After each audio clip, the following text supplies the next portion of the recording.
कलयुग, एक ऐसा कालखंड जहां मनुष्य बाहर से जितना आधुनिक दिखेगा, भीतर से उतना ही खोखला हो जाएगा। जब धर्म सिर्फ किताबों में सिमट जाएगा और सत्य की कीमत कौड़ियों से भी कम रह जाएगी।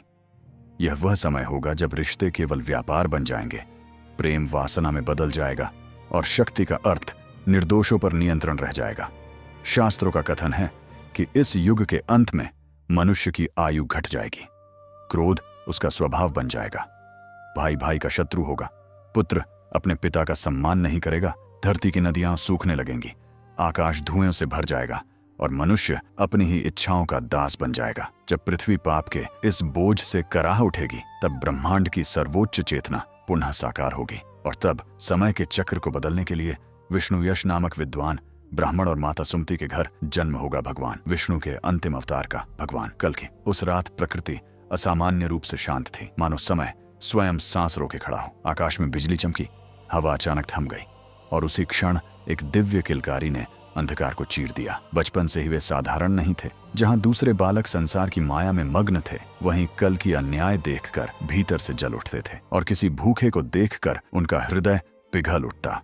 करुणा और संहार का ऐसा संतुलन संसार ने पहले कभी नहीं देखा था। लेकिन जैसे जैसे वे बड़े हुए, उनका सबसे बड़ा युद्ध दुनिया से नहीं बल्कि स्वयं से था। मैं इतना क्रोधित क्यों हूं? मेरे भीतर यह अग्नि क्या है? कई रातों तक वे अकेले बैठकर आकाश को देखते रहते। वे सामान्य जीवन जीना चाहते थे, प्रेम, शांति और एक साधारण मनुष्य की तरह जीवन।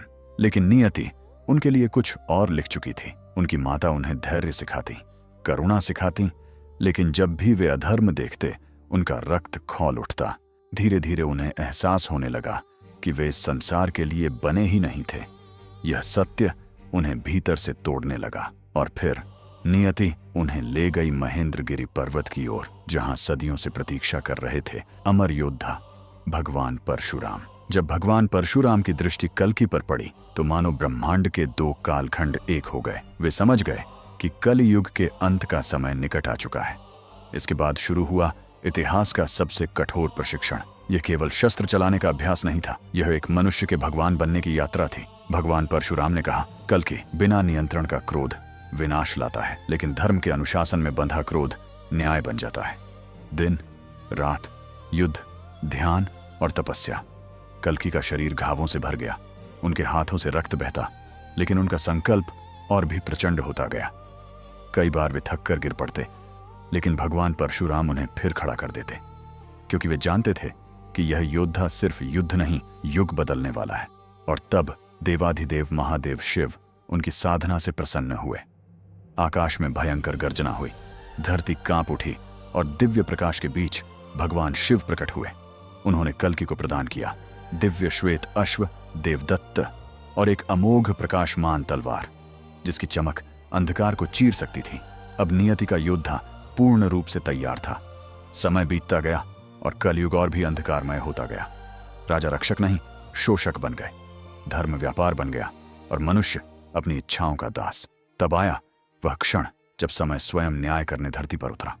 देवदत्त की टापों ने धरती को हिला दिया, आकाश लाल हो उठा, बिजलियां कड़कने लगीं और पहली बार अधर्म ने भय महसूस किया।